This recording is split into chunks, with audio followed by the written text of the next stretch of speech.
কোনো এক সময় একটি পরিবারে একজন লোক তার স্ত্রী এবং ছোট্ট মেয়েকে নিয়ে খুব সুখে শান্তিতে বাস করত। লোকটি একটি কর্পোরেট অফিসে জব করত। প্রতিদিনই তারা ডাইনিং স্পেসে সবাই একসাথে ব্রেকফাস্ট করতো এবং কিছু আনন্দঘন মুহূর্ত কাটাতো। এবং লোকটি অফিসে চলে যেত আর বাচ্চা মেয়েটি তার স্কুল বাসে করে স্কুলে চলে যেত। সেরকমই একদিন সকালে তারা ডাইনিং স্পেসে বসে খাবার খাচ্ছিল। এমন সময় বাচ্চা মেয়েটা খুব ভুল করে তার বাবার সাথে চায়ের কাপ ফেলে দেয়, যার ফলে বাবা অনেক রাগান্বিত হয়ে যায় এবং মেয়েটাকে অনেক বকাঝকা করে। মেয়েটা খুব কষ্ট পেয়ে কান্না করতে শুরু করে। তার কান্না কিছুতেই থামাতে পারছিল না।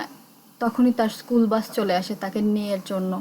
কিন্তু মেয়েটা যেহেতু কান্না থামাতে পারছিল না, আর তার বাবা মাও তার কান্না থামাতে পারছিল না, যার জন্য সে তার স্কুল বাসটা মিস করে ফেলে এবং লোকটা তার অফিসে লেট করে ফেলে।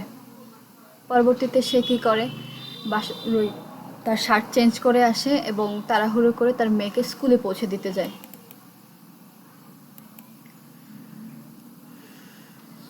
স্কুলে যাওয়ার সময় দুইজনই খুব আপসেট থাকে, যেহেতু সকালবেলা মেয়েটা কান্না করছে তাই তার খুব মন খারাপ ছিল। আর তার বাবাও খুব আপসেট ছিল, যেহেতু একটা রাগারাগি করে ফেলছে, সকালবেলায় একটা ইনসিডেন্ট ঘটে গেছে। এই তাড়াহুড়োর ফলে লোকটা তার মেয়েকে স্কুলে পৌঁছে দিলেও তার বাসায় তার ফাইলটা ফেলে আসে, যার জন্য তার অফিসের মিটিংটা ক্যান্সেল হয়ে যায় এবং সে খুব আপসেট হয়ে যায়।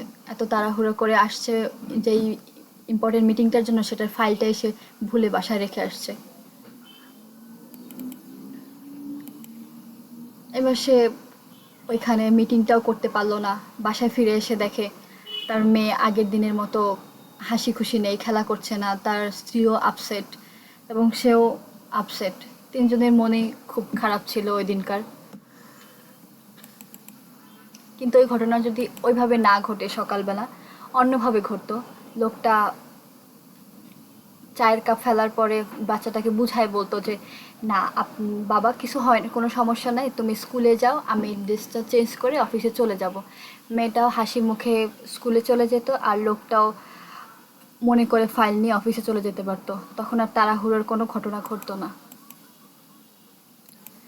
এবার মেয়েটা খুব হ্যাপিলি স্কুলে চলে যেতে পারতো এবং লোকটাও খুব সাকসেসফুলভাবে তার মিটিংটা কমপ্লিট করতে পারতো। এবং বাসায় ফিরে এসে লোকটা তার পরিবারের সাথে, তার ছোট্ট বাচ্চা মেয়েটার সাথে খুব হ্যাপি মোমেন্ট কাটাতে পারতো অন্য দিনের মতো। সকালের বেলার ওই ইনসিডেন্টের জন্য, একটা সামান্য ভুলের কারণে, একটা রিয়াকশনের কারণে ওদের পুরো দিনটাই চেঞ্জ হয়ে গেছে। সুতরাং আমাদের সবসময় এটা খেয়াল রাখতে হবে, অনাকাঙ্ক্ষিত ঘটনাগুলো ঘটতেই পারে যে কোনো সময় যে কারো জীবনে, কিন্তু এই অনাকাঙ্ক্ষিত ঘটনাগুলোকে বেশি ইম্পর্টেন্স দেওয়া যাবে না। ওই মুহূর্তে নিজের মাইন্ডটাকে কন্ট্রোল করতে হবে। কন্ট্রোল করতে পারলেই বাকি ঘটনাগুলো আমাদের নিয়ন্ত্রণে থাকবে।